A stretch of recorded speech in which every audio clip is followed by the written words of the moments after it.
Hi everyone, I'm Dan Schrack, I'm Erin Lanahan, and this and this is is Journey Journey Journals. Journals. Erin and I are friends that met working together at a TV station, and we love to travel. We also talked about doing a podcast before I moved away, and the two things came together. We chatted with some of the who's who in the YouTube travel community about their passion for adventure. I wanted to find out what makes them go, what the life, job, and business was like. For me, travel is about the experience. I love being able to try new things, talk to new people, and most importantly, eat new food. New York City is one of my favorite places. It's the crossroads of the world, and there is something for everyone. Our guest gives travelers from all over some of the best advice on attractions, food, and life in a city that never sleeps. From Here Be Barr, Jon Barr.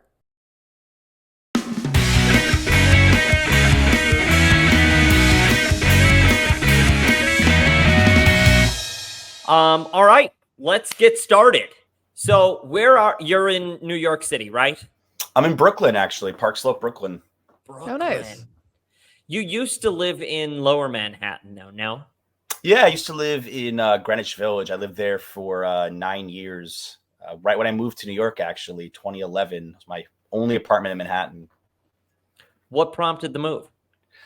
So my twin brother actually was trying to pursue a career in acting, and he wanted to live in the city to be closer to auditions, and he wanted to know if I wanted to room with him. And I had no interest in acting, but I always loved New York, so I said, "Fine, let's try this." That's Love fun. that. I did not know you had a twin. A lot of people don't know that he's appeared in a few videos over the years, but it's been a really long time. Well, and we probably just thought we were looking at Yeah, you or drinking and watching the videos. Seeing exactly. double. How did you get your start in this? How did you start this channel, or why did you start this channel? So my background was as a sports broadcaster. I studied journalism at Rutgers University in New Jersey, which is where I grew up. And I wanted to be a national level broadcaster, on TV or radio, doing play by play. That was my favorite thing: play by play of sports, baseball, football, basketball. And after about 9 years of doing it, I was at a TV station which doesn't exist anymore, but it was called MSG Varsity. I was doing high school games, and I got really close a few times to getting an agent. And then I got really close to getting some work with ESPN. And then it fell through. I think it fell through like summer of 2015. And I just said, I'm done. Like, I'm done. I'm going to take a break from this career, and I'm going to see if I still miss it. And I didn't really miss it, but I did miss the creativity. I missed having something creative in my life.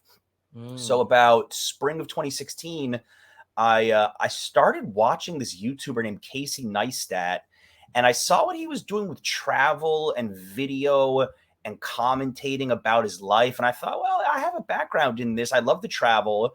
I was going to Spain with my then girlfriend, now wife, Adriana, and I thought, I'm going to start this YouTube travel vlog, and I'm going to explain how to travel in Spain. Actually, back then it was a little more personal, like showing my daily life in Spain for a few months. So that's where it started. And then it sort of shifted more towards New York a couple years later. I really doubled down on New York, and I think the rest is history. That's really interesting. I did not know that you had a background in TV and in journalism. I was going to say, we all share that. Yeah. Yes, I know. Yeah, I mean, I come from the traditional media world.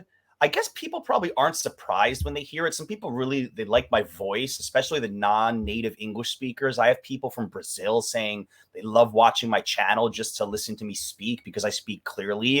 And I think that was from all the years learning to broadcast and enunciate properly. But I think it gave me so many advantages over other people. In fact, I think I had to like tone down the broadcaster. I think I was too broadcastery. If you really go back to my first 10 videos, it's like I'm doing an event. It was too much. I had to tone it down. So yeah, but it definitely a blessing having that as a background. I don't know if I would have had the success I've had without that training. It really is incredible, and to see the growth of your channel is really it's kind of a lightning in the bottle kind of story, because there are a lot of people out there with a handful of few thousand subscribers, and they're really trying to push the content. But what is it about yours, do you think, that gets the eyeballs? I mean, it's a lot of things. I think having that background in journalism, I think I took the focus away from me. I think when I really shifted the focus off my personal life, I still mix it in sometimes, but when I took the focus off my personal life and more onto the viewer and what the viewer actually wants, what the viewer actually values, and when I really started to think about who's watching this content, I started to craft it for them. Like, what are the biggest mistakes to avoid in New York? What are the areas you have to visit? And having that background in broadcasting, I always I think I can condense things really well. I know how to summarize it. I bumped into a viewer. I was filming in the winter. We were in Little Italy, and he said that he worked for military intelligence in Australia. And he's like, you're kind of doing intelligence reports, whether you realize it or not. And I said, I do realize it. I'm always thinking, what's in it for the viewer? What's the value here? So I think because I'm very hyper focused on those types of things, people come back for more because they know what to expect. They know that if they click my video, they're going to get something that hopefully they can use the next time they travel to New York or tomorrow if they live here.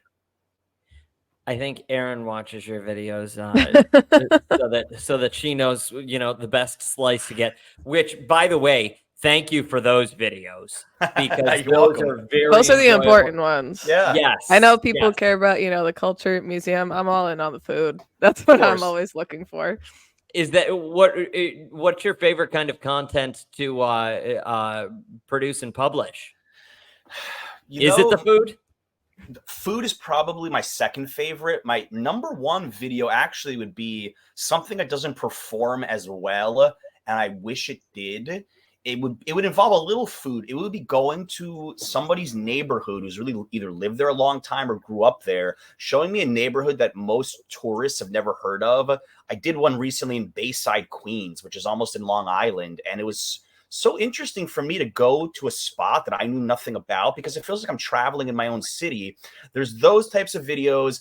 And then there's the videos where I am the expert. I don't think I'm an expert, but the expert, and I'm telling people things. And that gets a little bit boring sometimes. A lot of it's it's important, but a lot of it's rehashing things. So when I get to do something new, be it food, but more so a neighborhood, I think that really excites me because it goes back to my roots as a travel vlogger. I'm exploring this crazy city. You get to it scratches that creativity itch, I bet. So definitely. how do you find, because you're saying you're going to different neighborhoods, like you said, Bayside, Queens, how do you find these little niches to explore?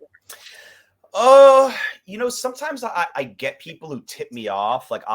I'll be looking for someone in a certain neighborhood. I could put a feeler out there. A lot of times, one of my favorite videos ever, I filmed in Washington Heights. One of my co-hosts went to high school with this Dominican girl who grew up there, and he said she grew up here, should be a good guide. And she took me around. That's probably still one of my favorite videos to this day, because that was a deep dive into a neighborhood that I didn't know much about. Maybe I thought had a little bit of an edgy reputation to it, and it just blew me away how much I enjoyed that.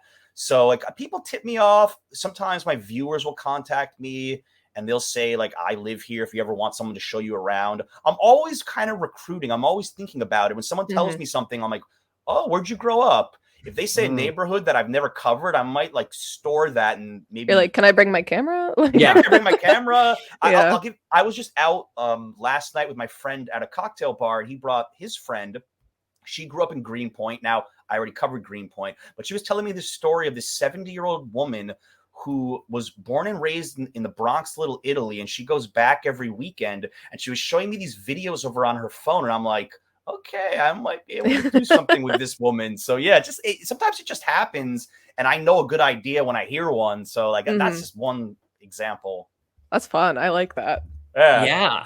Listen, I like the fact that you're kind of utilizing those journalistic skills, though, outside of the writing and the presentation and that kind of stuff, but the storytelling behind it with the human aspect of it.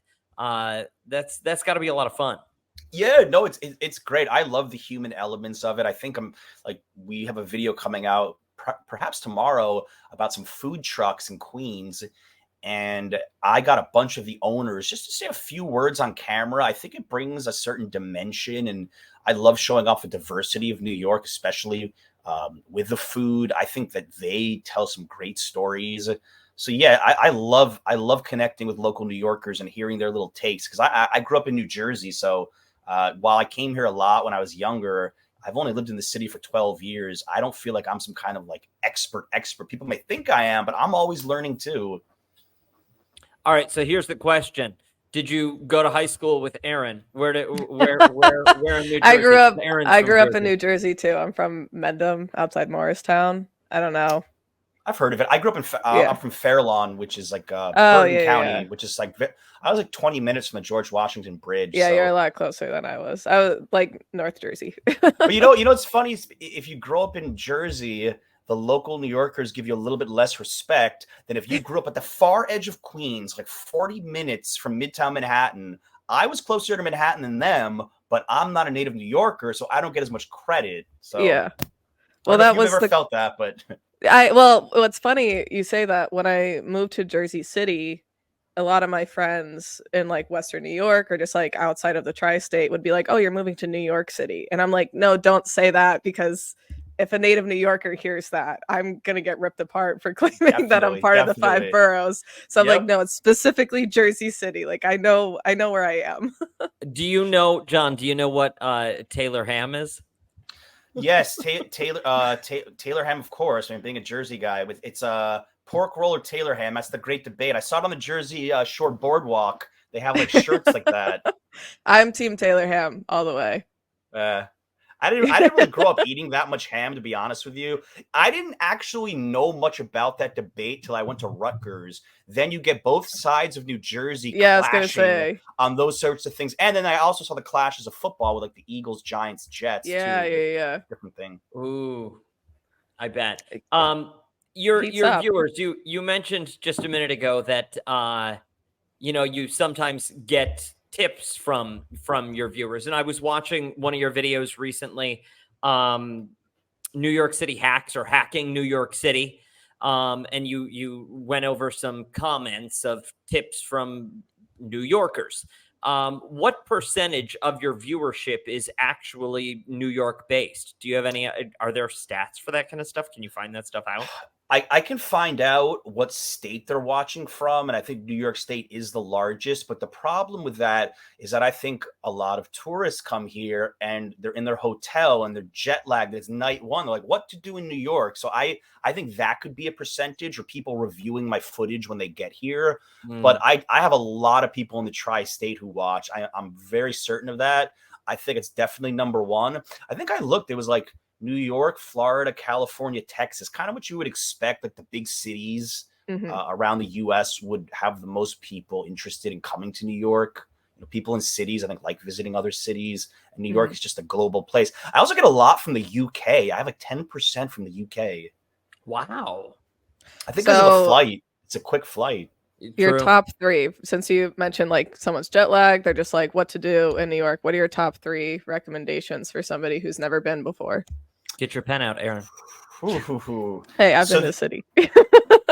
I would say that's a tough question. I have like 100. Let me think of 3. I mean, I would say get a slice of pizza somewhere. I'm not going to be like super snobby and tell you. I think Joe's is a little overrated in the village. All the tourists talk about that. I would say go to Luigi's in Brooklyn in South Slope. I would go there because that place is so old school for a slice. That'd be number 1. Get a slice.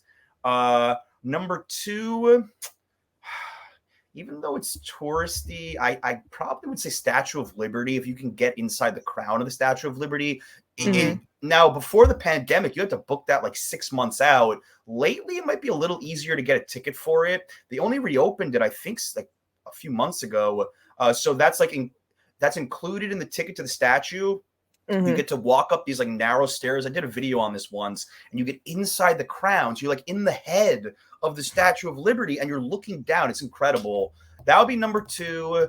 And number 3 would have to be something with like the culture here. I would either say, I would give it a tie. Either go to a Broadway show or go to the Met or go to the Natural History Museum, one of like the cultural icons of the city. So you got like the biggest attraction, you got like the most famous food, and you have the culture. So we have a little bit of everything. I was going to say, I think you nailed everything right there. At least a good starting point.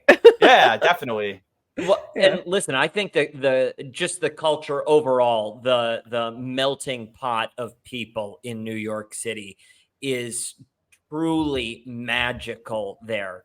I lived there for several years. Erin's right down there. That's probably one of the reasons that I love that city the most, is just the mix of life, how eclectic it is. Definitely. I mean, yeah, you have people from like all corners of the world. We even just covered street food in Queens. Again, next video, I'm like promoting it. I don't know when this is coming out, but we ate at a Bhutanese food truck. I think most of my viewers would be hard pressed to find Bhutan on a map. And here I am trying their like national dish, and it was actually really good, from a street food truck in Queens. And I think you could find anything in New York. Like if we don't have it, you're probably not going to find it elsewhere in the United States. So if like you're really adventurous, you just want to like try different cuisines and meet interesting people. I don't know if I've ever met a boring New Yorker. Everybody here has some kind of story. Yeah. Well, and what's great about that is you're not only are you trying that food, but you're trying that food probably from someone from that country who knows how to cook it, who knows how to eat it, that culture. Yes, definitely. The guys, I think he was from Bhutan. So yeah, it's like, yeah, you can connect so many different ways here. Why New York though? Was it just you wanted to do New York City when your brother, wanted to move there? You thought yes, and it stuck? I would say because I grew up in the area, I have a lot of ties here. Now, my parents actually retired to California, but like I have a lot of my childhood friends still in New Jersey. My older brother's in North Jersey. I made a lot of friends since moving here. I do think it's easy to make friends when you move to New York because there's so many people in the same situation. And I've just always enjoyed it. Even before I was a YouTuber, I was living in New York for about 5 years before I even made my first video. So I think all those years of experience helped a lot. But yeah, I couldn't think of another city I'd rather live in. I've traveled a lot. I've lived other places for a few months, but New York always just felt like home for me. I like now we live in Brooklyn, Park Slope, a little slower paced. I just can't think of anywhere else I'd rather live than right here.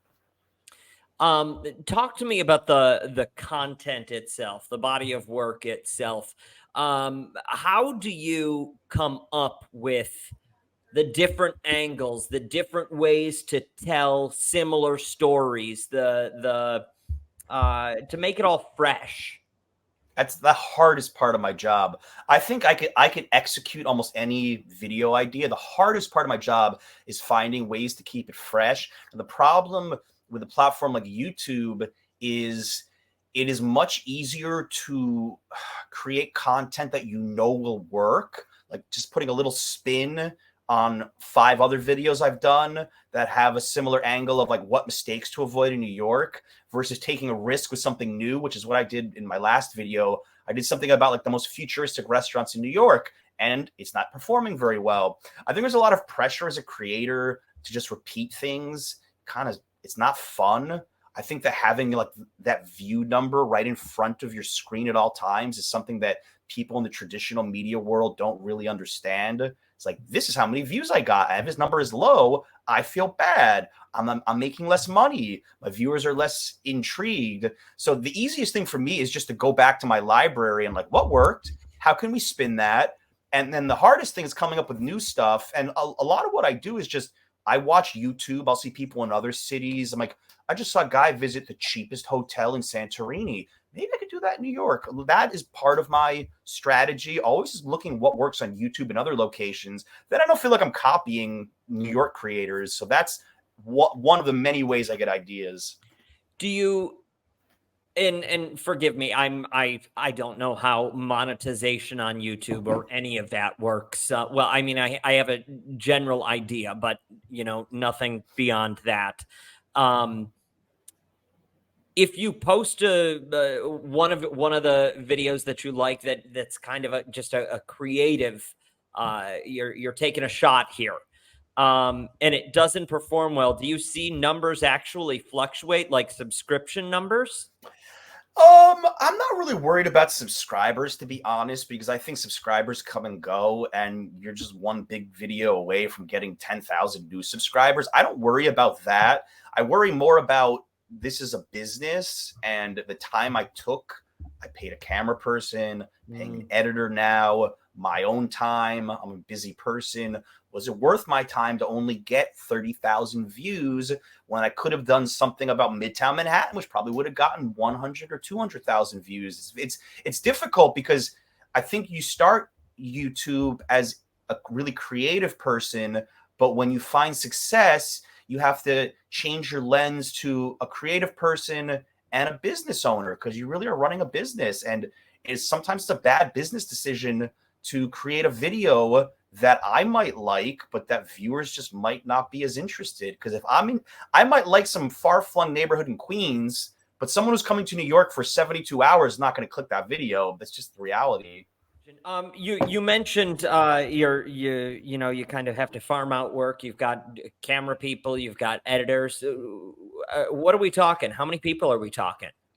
So when I started my YouTube channel, I literally did everything. Held the camera like this, host, producer, editor. It's like being, I guess, in your world, a one-man band, and even then, I still think working for like a traditional news company, you'd have a little bit more support than a one-man band on YouTube. And I'd recommend anybody do that. I'd say do everything at first. Yeah, you could cut corners and hire a camera person right away, hire an editor. But if you learn how to edit yourself, you'll be much better when you hire a professional editor. When you learn to shoot by yourself, you can bring in that professional camera person. They have skills, but you kind of know like what you're looking for. So now I have, since Ben passed away, but since he got sick, I've had a new camera person, a cousin of one of my friends, and he's done really well. He's a young guy, he's learning. And I have one editor. I have a couple backup editors, and this other guy who shoots for me also can edit. And then I even have one guy who just does my thumbnails. I literally have just a thumbnail designer. That's pretty cool.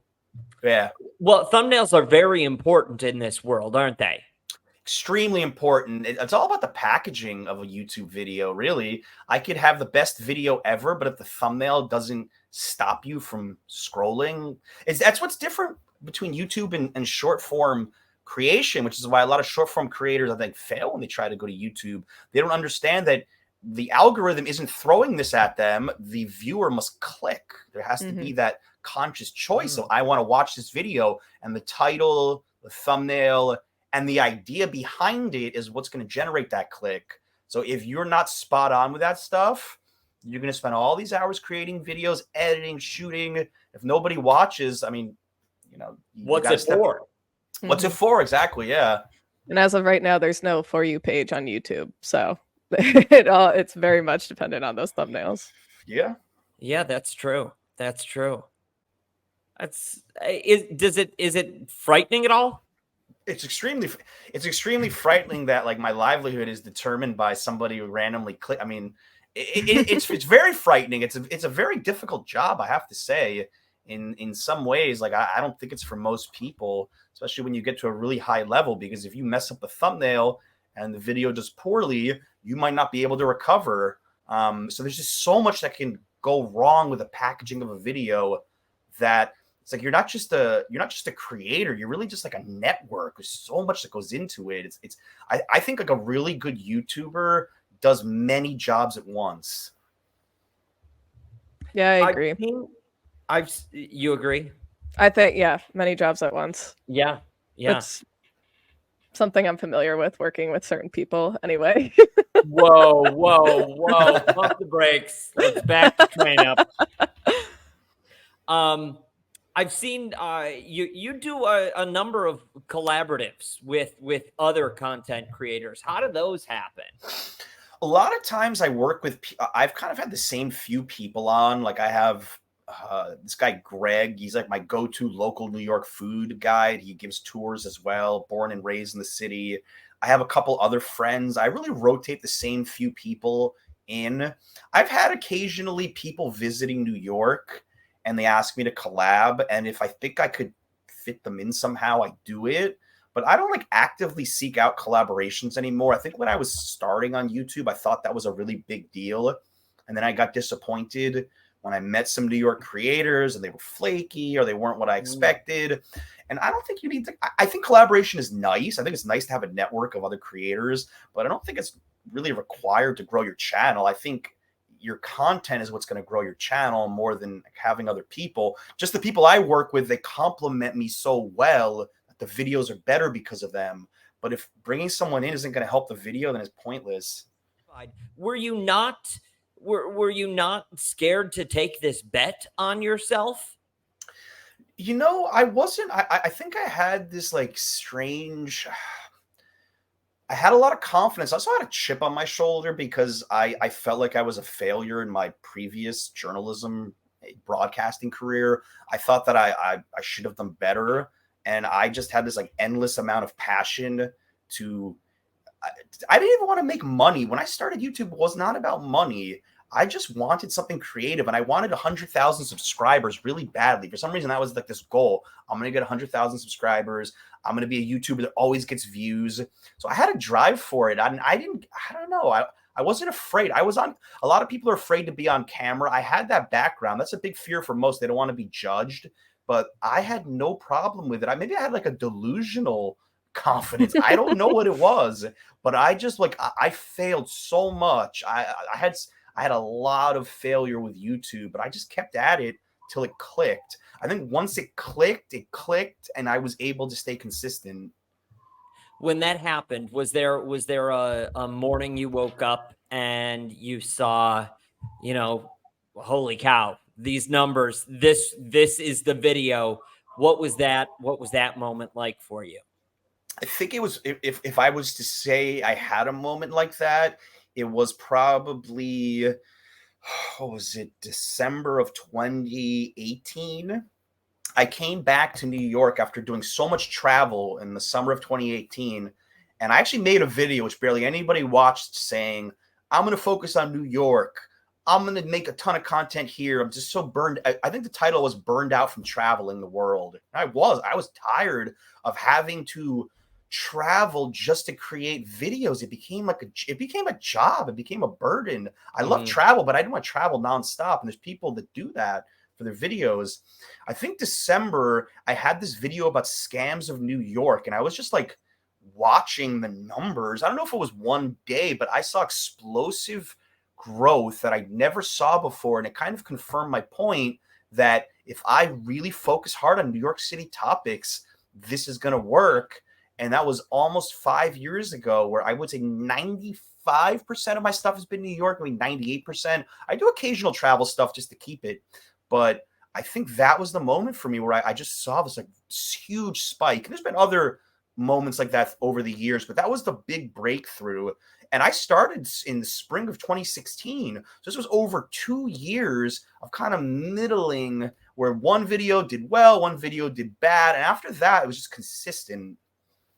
So I was going to ask, like, it sounded like you kind of started to answer it, though. What made you focus on New York? Was it because you were kind of burned out from all over and you were like, there's so much to do here, I can make content here? Were you kind of always thinking that New York content would be your focus point at one point? It was a combination of things. I was burned out from travel. And another was I started to really do more research on YouTube, which is a big mistake most creators have. They don't research the platform. I just started to like look up New York topics, and I saw these travel vloggers who knew so little about the city getting hundreds of thousands of views on these tips videos and like top attractions. And I thought, like, I know this way better than them. I live here. And I didn't see that much of like a local angle to this. And I'm like, I want to try. I want to really show my perspective here let's see if I can do better. And I think that over time, I proved that it was valuable to have a local who's born in New Jersey, but local enough, talking about tips, tricks, food, where to go, and yeah, it's kept me motivated over the last 5 years. To that point, and to kind of piggyback off of what Erin just said, some of the other content creators, specifically travel content creators, the ones who are, going from point A to point B to point C to point D, and maybe home base once every few months, that's almost vacation time for them. That is the break, because as you said, the job is creating that content. And when it's travel content and you're constantly traveling, those are all work hours. Yeah, it drove me crazy. Drove my wife crazy too. I didn't have a camera person back then. She used to joke that Ben saved our marriage hiring him. Because I used to drag her out to film, and she felt that I was bossing her around. I'm sure you can imagine. But I probably was. I was very into it. So when she started, you're just trying to get the shot. I was trying to get the shot. But now she very rarely appears in the videos. There was a time she used to come on the videos a lot more. That was just so annoying to always we're in a new city. We got to film this. We got to film that. I still like to do travel stuff from time to time, but I'm going to take a much more relaxed approach. Or, okay, we're here for a week. I'll film one day. And she could just either come with me or relax. Or now we have a baby. It's going to be different. But you just made me think of something. So I'm not going to say the name of the company, but I had a car company, a PR firm wrote me. It was a Japanese car company, so we can narrow it down, but I won't say which one. And they said, we would like you to fly to California, and you're going to drive one of our cars around the Pacific Coast Highway. And I was like, oh, it sounds amazing. How much money for this? Oh no, the trip is the payment. The trip is the experience. And I'm like, that's work. That's not a trip. Was this recent? This was 2-3 years ago. I was just shocked. I'm like, that's the issue with the travel industry, is that so many people, the creators, are willing to do stuff for free. They don't value what they're doing as work. I'm like, are you kidding me? I'm not traveling. We have a camera. We're working here. You got to get paid. Yeah. So yes, it's work. Even it's fun work, but if I'm going out and have a camera guy, it's still work. I always tell them go all the way to California. It's work, So Yeah. I think too many creators undervalue themselves, and they take these free trips, and maybe the newer ones do it. Established creators wouldn't, but it's just crazy seeing some of those things going on. You're saying that, and the free trips and everything, and it makes me think of something that I see currently in our industry. Well, mine, Erin, doesn't do it anymore.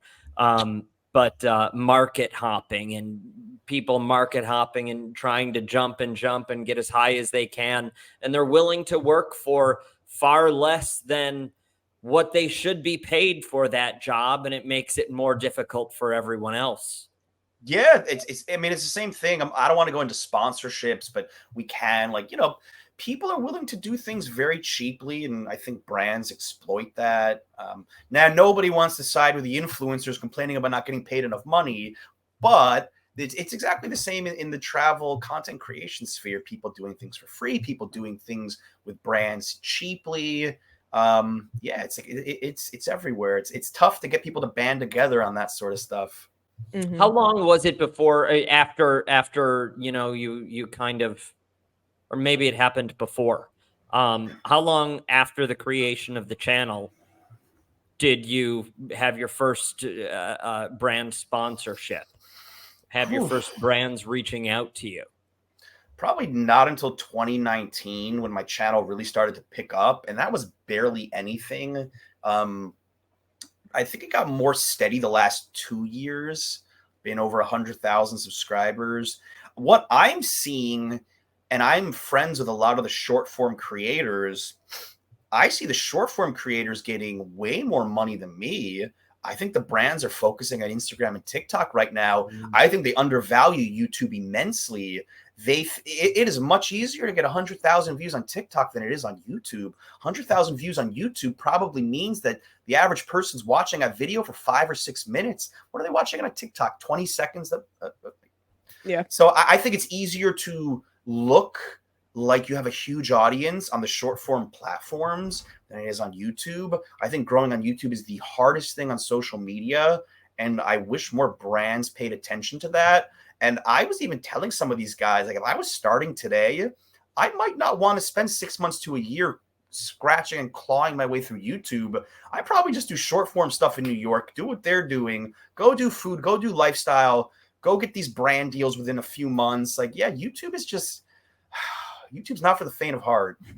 Is there part of you that has actually considered that making that trend? And I'm sorry that we're supposed to be talking about travel and all of that stuff, but now we're down this rabbit hole. I'm sorry.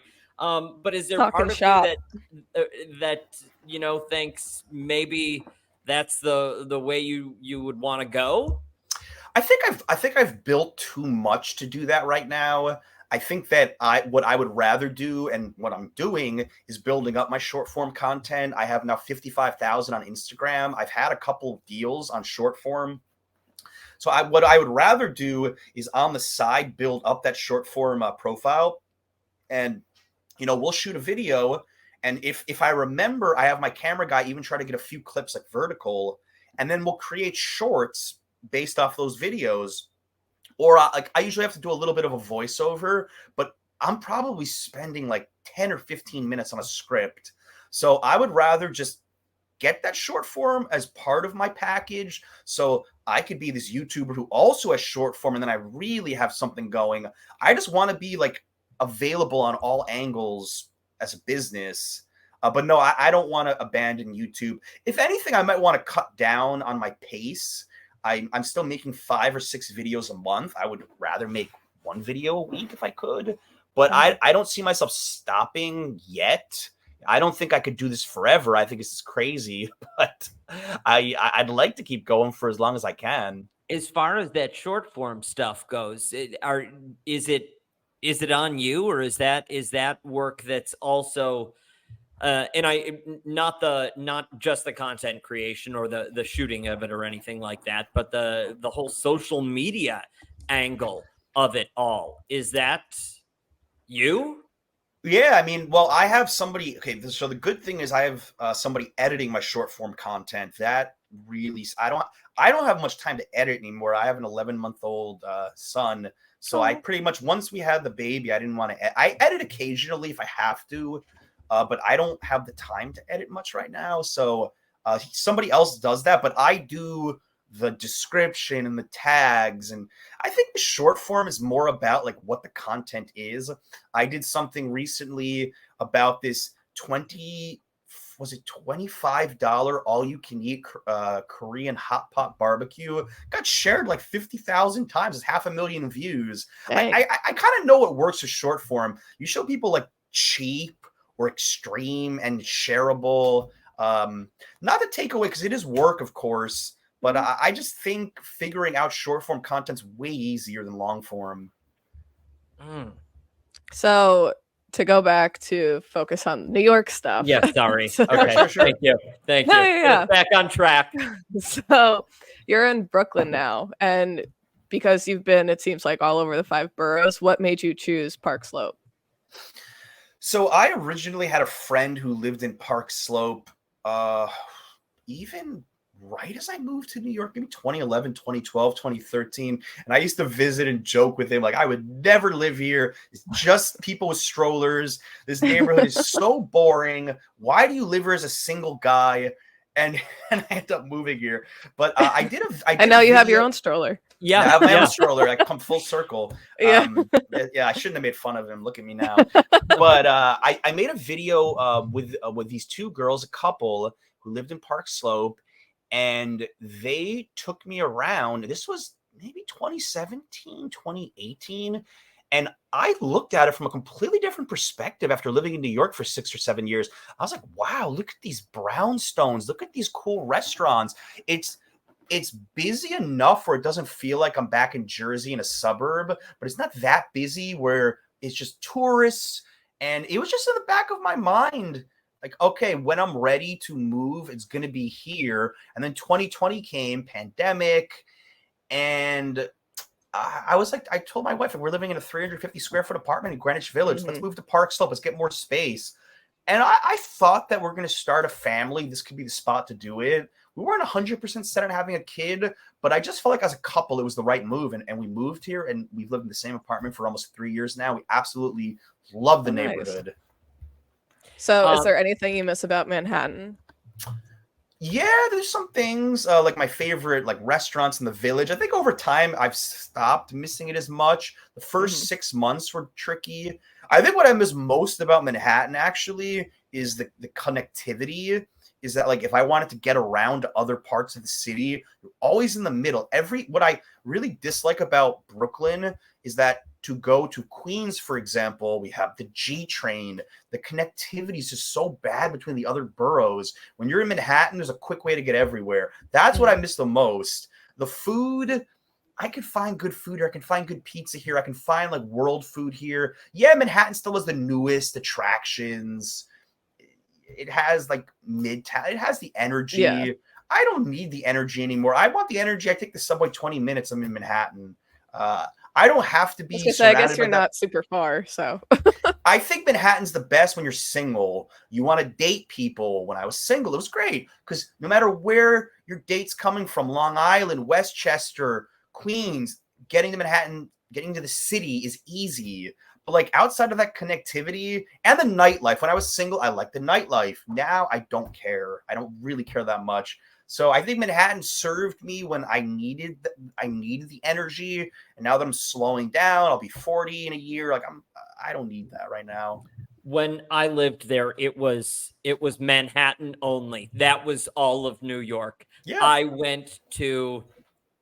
think I went to a party in Brooklyn maybe twice. And I'm pretty sure I picked up a runner's bib at one point in Brooklyn, and that was about it. But it was just Manhattan.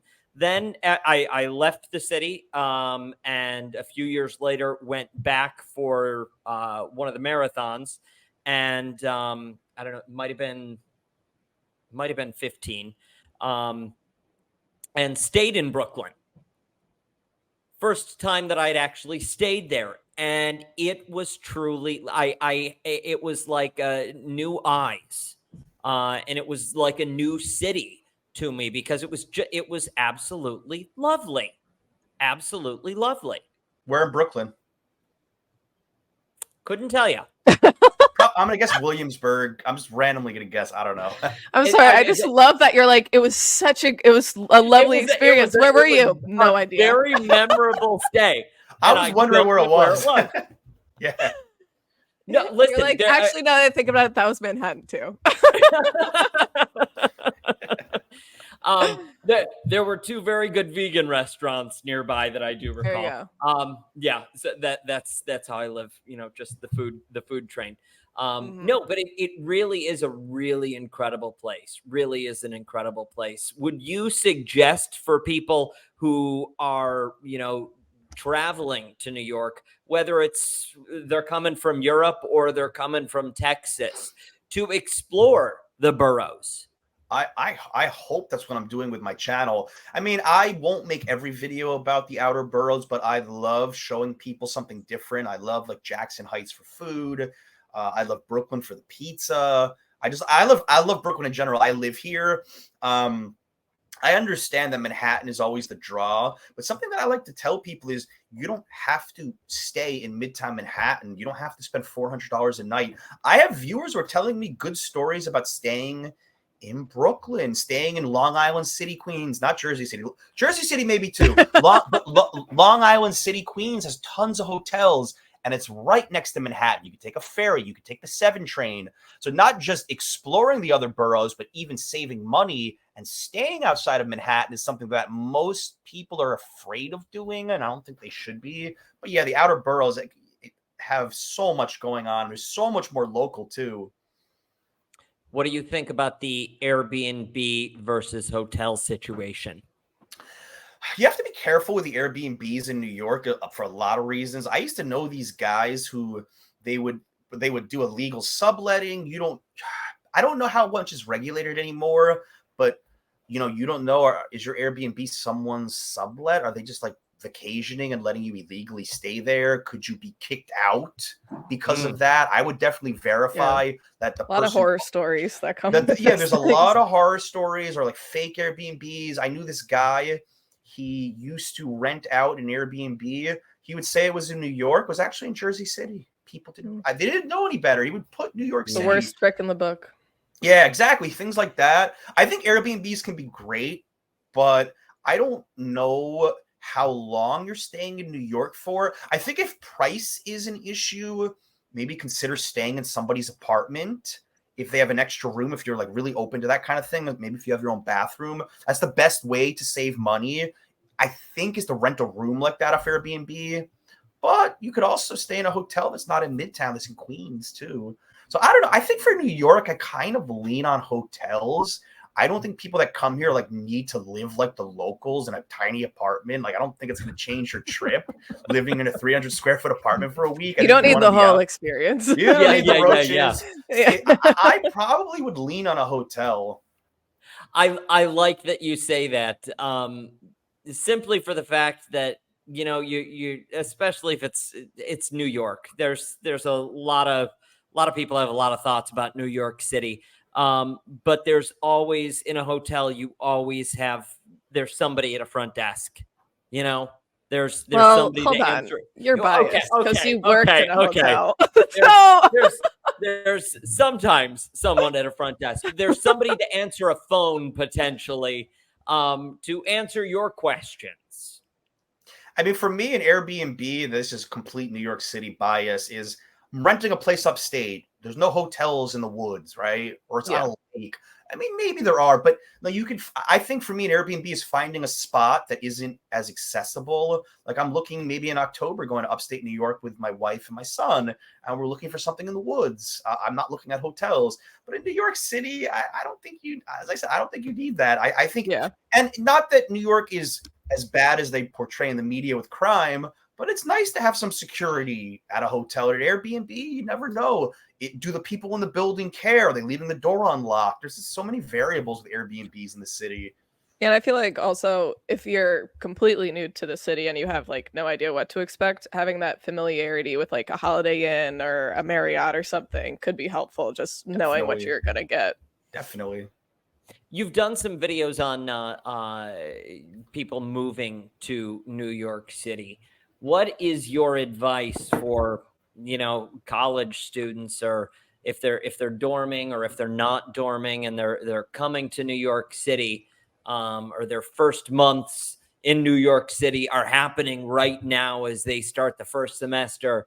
Thoughts for them to, capitalize on where they are. Make it a successful semester.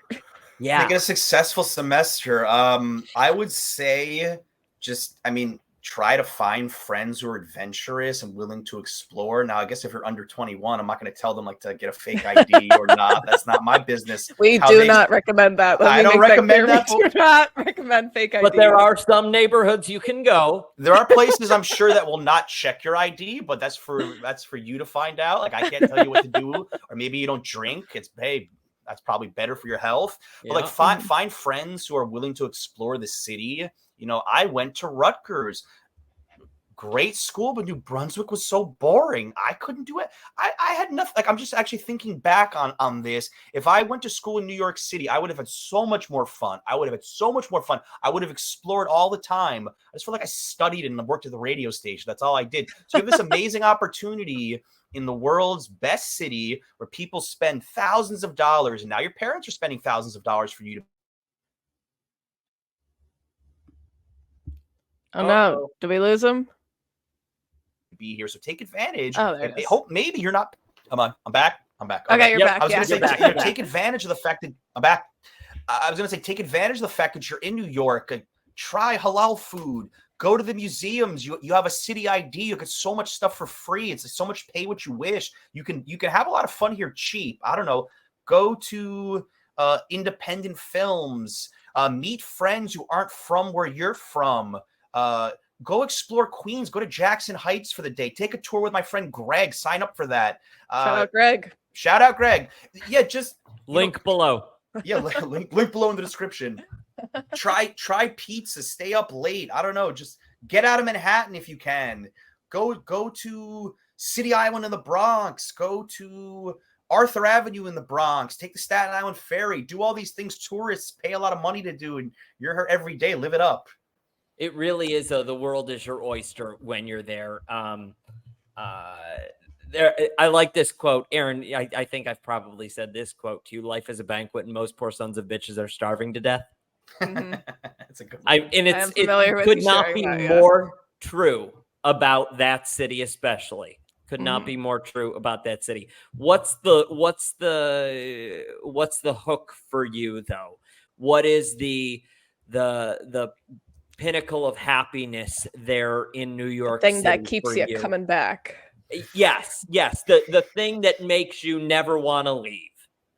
Probably the video I shot the other day. I was saying this on camera. I said, I don't know if I could think of more fun than like eating at a Momo truck in Queens, Tibetan dumplings, and I'm just loving the flavors and closing my eyes and like, wow, look at all these things within a 5-minute walk that I can explore. Like it's not just Queens, like anywhere. There's always something new to do. You'll never get bored here. And I realize some believe that's like sensory overload. It's too much. You should go live in the woods and meditate. But for me right now, I love having all these options to eat and to explore.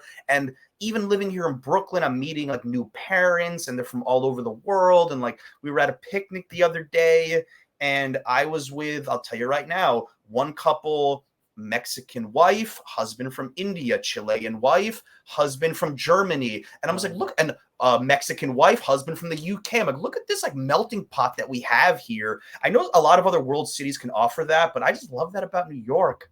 I just love that people here don't think the same. We're open-minded. I really can't imagine living anywhere else right now. Again, it goes back to the like you just said, the melting pot. Really, that is why my heart. I mean, all about the human connection. Yes, and my heart will always be there. Always be there. I've been priced out though. Aren't we all? Yeah, right. Exactly. I quickly about the channel. I want to know where you see it going from here. Where is here Be Barr? Where do you see it growing 5 years from now? What do you hope it is? It's a difficult question because I feel like those who are on, I like to call it the YouTube hamster wheel.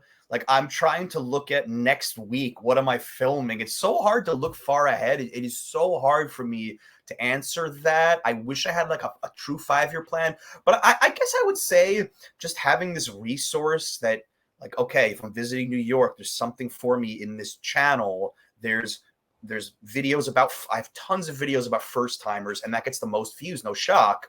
But also if I visited New York 5 times, he could show me something I've never seen before. I just want to keep people updated about New York, about what they can do here, where they can eat, who they can meet on these experiences. I just want it to be this like ultimate resource for New York City. And I think I'm making my videos a bit longer now. They used to be like 8 minutes on the dot, 9 minutes, now 13 minutes. I've done documentaries, like 2 hours, 4 hours, where I can combine things. They're really compilations, but documentary sounds better. So yeah, I'll put them together. And I want to be a resource wherever you are. If you're on your television, spend 2 hours with me. If you're on your phone, I got some short form content for you. If you're on your computer, we've got like 10-minute videos. I just want to be the ultimate resource for New York. And maybe in 5 years, I'll run out of ideas and I'll be like, that's it, I'm done. But until then, I'm gonna keep doing it. Well, you could just go further up the state. Just start going. I need to. Albany, you did recently. You did go. Where did you go upstate? Oh, it was Hudson, New York. So that was fun. Although I got some heated arguments about how that's not upstate New York. For me, it's upstate New York. For others, it's not upstate. For me, anything above Westchester is upstate New York. But I know that is big problem for those who are actually in upstate New York. It is. Well, Unless it's you're a neck big of the woods problem. now. Yeah, I mean the sections of New York, wherever they live, wherever people live, they take it personally. It changes wherever you go. Let's be real. And it does. It does. Yeah. I'm in Rochester, which is I consider it Western New York. And, technically, I guess some people and the state during the pandemic considered it the Finger Lakes region. So it's all perspective. It's all where you are. Yeah, we'll see what that looks like in 5 years. If Yeah, it changes exactly. at all. When New York City is its own state, it's the 51st state. Yeah, I don't think New York City. I think New York City could be its own country, honestly. Probably. It really could. Have you ever done anything with the Chamber of Commerce there? No, I've never. I've contacted New York City Tourism, but they're not interested, or they're just too busy. I don't know. I would work with them, but I got my own thing going. I got my own thing going on. You seem pretty set. That's a great thing about YouTube. No. I mean, like, I don't know, working with them or having them having you do stuff for them.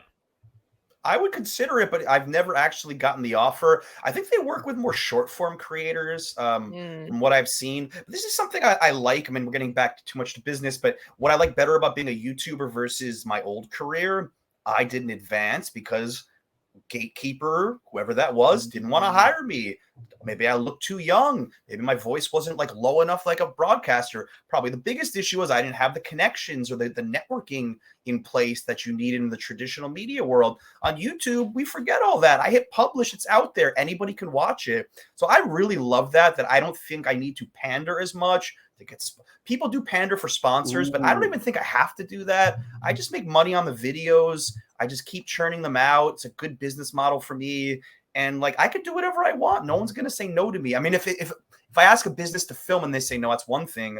But if I want to make a video tomorrow about 10 things to do in Times Square, there's no producer saying, no, that's not on today's schedule. Or there's no one saying, no, you can't air this. You don't work for us. I work for myself. YouTube lets me do it. So yeah.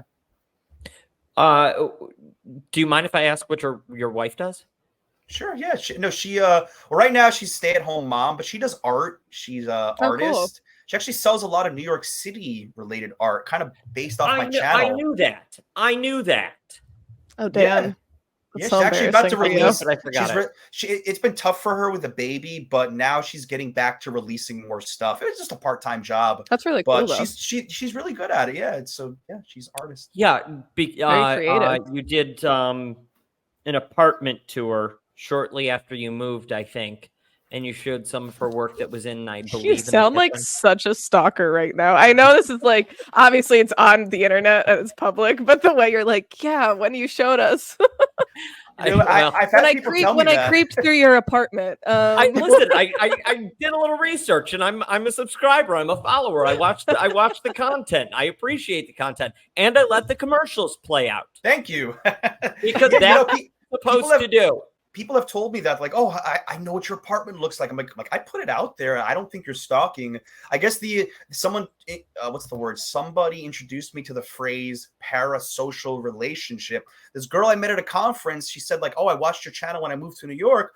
I know what your living room looks like. We have this parasocial relationship. And I said, you do? That's right. Like, people come up to me sometimes and like, hey, how are you? And I'm like, I don't know who this is, but they're talking to me like we're best friends. And over time, I started to accept it. Like, okay, this is how it works. But it really kind of struck me as weird at first. Like, you're talking to me like we've known each other and I don't know who you are. But now when it happens, I'm cool with it. Like, hey, John, what's up? I'm like, hey.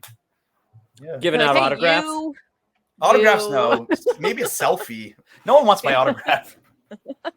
Listen, I bet.